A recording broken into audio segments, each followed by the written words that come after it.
is Advent. It's that time of celebrating, as we've been talking about these last 3 weeks, the time of celebrating, yes, the birth of the one that we know as Jesus the Christ, and also celebrating the birth and the rebirth of that Christ presence within us and within everyone. That's the reason for the season, is celebrating this divine presence. And in this fourth week, as you've heard, we're celebrating joy. Joy. Now, as I was holding the space for today's talk, a song came to me that had nothing to do with Christmas carols. Nothing to do with Christmas carols. It was written by George W.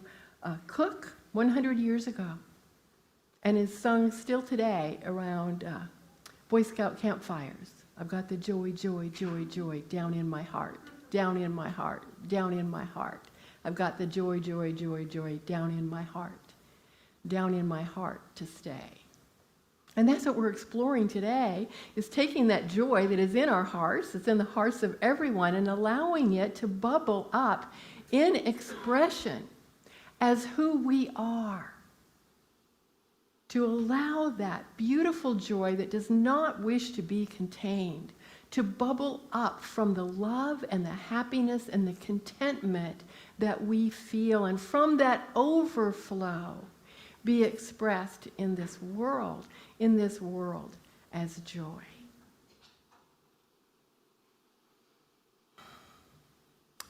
Joy cannot take away from us. It does not deduct, it does not subtract. It is additive. It is part of what we call the law of circulation. And we talk about this with prosperity and abundance, and about how when we give financially, we're part of that law of circulation, and what we give comes back around to us multiplied. That is true for every divine aspect we have. As we pour more joy into the world, it circles around and comes back to us in even greater measure.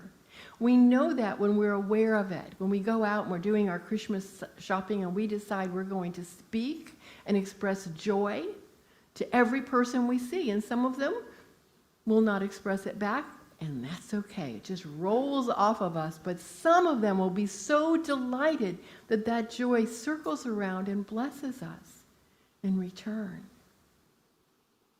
Blesses us in return. We joyfully celebrate our oneness with God. We heard that this morning. We joyfully celebrate our oneness with God. I am joyous. I am joy. Well, this morning I'm going to be sharing two passages with you. And the first one comes from the Old Testament, from the Hebrew Scriptures. And it comes from the book of Psalms. What I love about the book of Psalms is like someone took a hymnal and put it right in the place in the middle of Scripture, because that's what it is. Psalms, these are songs. The word psalm in Hebrew means melody. It means melody. And it comes from the word lamar, which is to make music for the Lord, or to pluck, as in plucking an instrument. That's what that means. And so from Psalm 98, verse 4, we are told to make a joyful noise unto the Lord, all the earth. Make a loud noise and rejoice and sing praise. What beautiful instruction, what beautiful direction is that guidance for our lives, to allow that to be authentically real, coming from within us and expressing in the world. And in the teachings of Abraham by Esther and Jerry Hicks, you've heard me refer to that emotional, that feeling scale, the vibration. The highest vibration is joy and love and appreciation and freedom. It's the highest vibration. Absolutely. Absolutely. And so our Advent journey brings us to joy. I am joyous. I am joy. Now, one Christmas song that does absolutely speak to me of this joy is a story, and I love the story. It's the story of the little drummer boy. And I believe this story truly expresses moving from doubt to absolute joy. The original title was called The Carol of the Drum, and it was written by Catherine Kennicott Davis in 1941. And she lived in St. Joseph, Missouri. She loved music. She actually went to college, which was unusual at that time. She for a woman, went to college, studied music. She never married, and she composed over 600 songs. And this one, The Little Drummer Boy, was the most popular, the one she was well known for. And the reason for that is that the Von Trapp family singers, you know, the group that the Sound of Music was about, they recorded that song, The Little Drummer Boy. And so here's this story, if you can imagine, a little boy, maybe 6, 7 years old, no older than that, with his drum. Probably didn't look like this, but here's my drum. And he's just been told, he's been directed to go to the manger and to play that drum. Come, they told me, a newborn king to see. So he already knows it's someone very important that he is supposed to go and play for. He may have felt fear in this story. I don't want to disobey the instruction I've just been given, but you can imagine the intimidation that this young one might have felt walking into this scene with all these wise men, and obviously something very important happening. This is a newborn king. And recognizing that he's taking himself and his drum, and that's all, and everyone else has these precious gifts, but all he has is himself.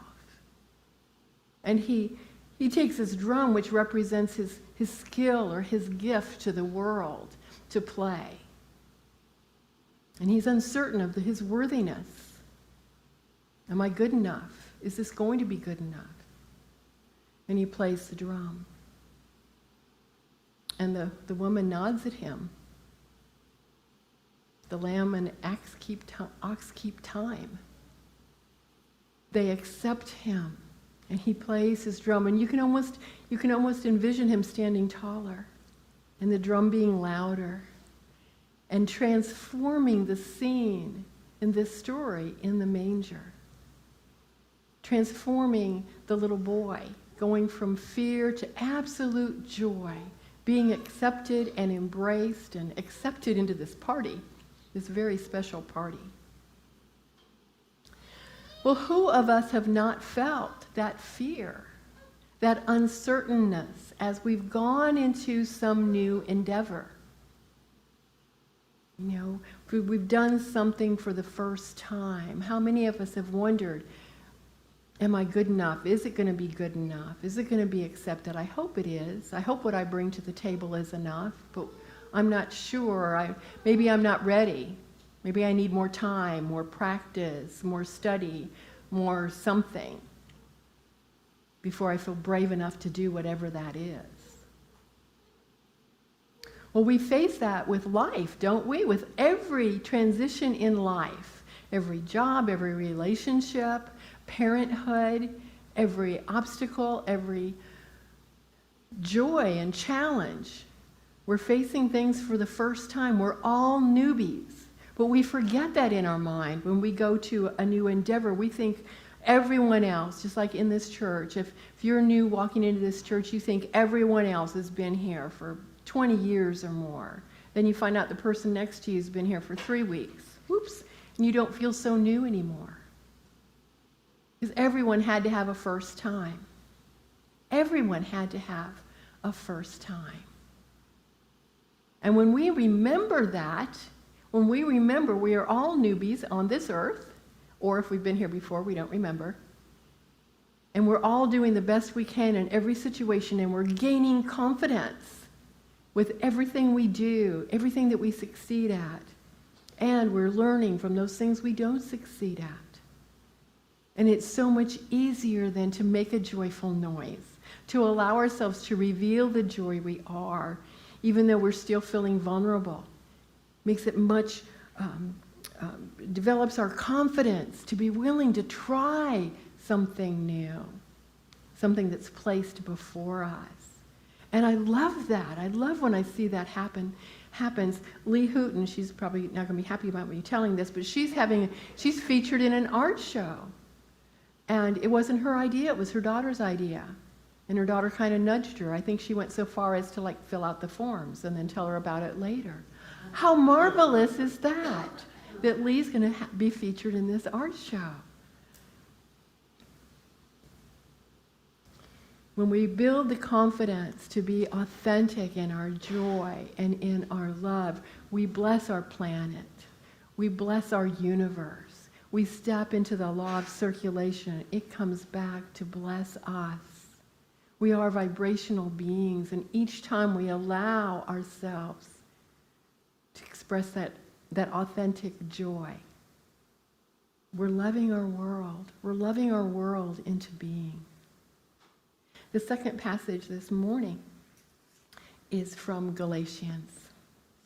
This is a letter that the Apostle Paul wrote to his followers in the region of Galatia, which today would be a region of Turkey. And this is from chapter 5, verse 22. The fruit of the Spirit is love, joy, peace, forbearance, kindness, goodness, faithfulness. I'm going to repeat that. The fruit of the Spirit is love, joy, peace, forbearance, kindness, goodness, faithfulness. We are meant to live lives of joy. We are meant to live lives of great, great joy, and to not hold it back, to not hide who we are, the truth of our nature. And our story begins just as it began for the little drummer boy.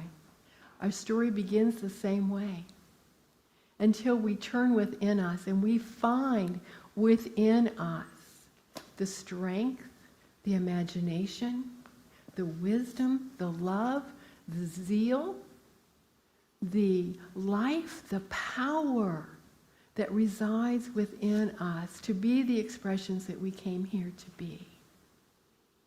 be the absolute expressions of love that we came here to be. And I see it so clearly and so dearly within each of you. It's shining at me right now. You are shining at me right now. And so let's all, not just this Christmas season, but carry into the new year, let's all be more like the little drummer boy. Let's be brave as we move forward to reveal the divinity we are. Just breathe that in. Just breathe that in, the divinity that you are, the precious light that you are, the love that you are. As we settle into this time, our time of meditation, our time of gifting ourselves with opening our hearts and closing our minds a little bit, just quieting ourselves. Gabby, can you get the lights? Or Koi? Thank you. Just breathe into the space that you are. Allow the seat to support you. Raise your shoulders ever so much, opening up that heart space. And listen to these beautiful words. Let them be yours. Accept them as yours, as I am statements.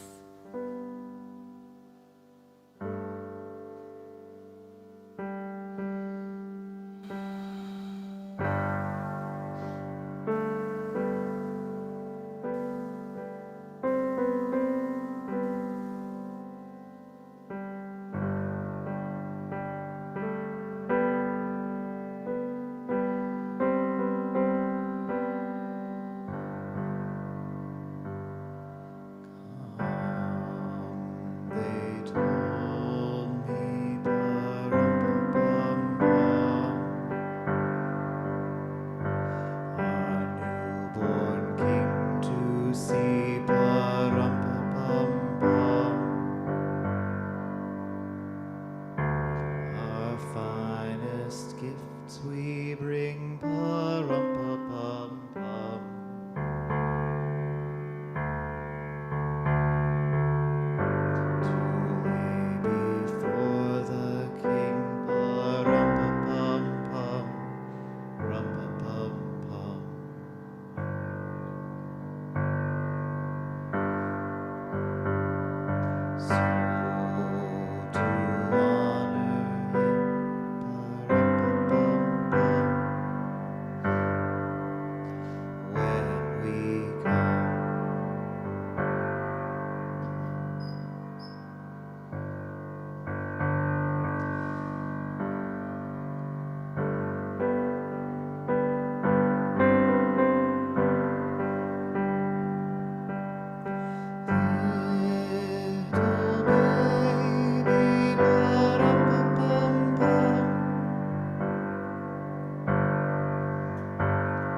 What is the drum that you possess within you?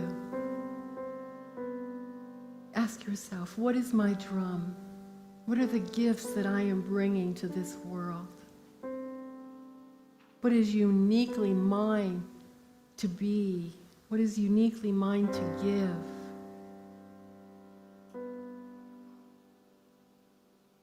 What is the talent or the joy? What sparks love in my heart that can overflow to bless my world? My world, my family, my friends, my neighborhood, my state, my country, my world. What is that within me that is yearning to be expressed? What is that within me that makes me smile just simply thinking about this gift? What is that within me, supported by that Christness, that Christ consciousness, and all that we talk about, the powers, the life, the love, the wisdom, the zeal, the order, the strength? What is mine to reveal in this world as only I can? As only I am able to be authentic, to be me, knowing that I am enough, knowing my worth, knowing who I am and whose I am, a child of the Most High. And carrying within me that same spark of divinity, that same glowing light of life and love. As I rest into this knowing, as I continue to embrace these words as my own,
as we return to the awareness of this space and this place, and you gradually open your eyes when you're ready, may you never hear that song the same way as you have in the past.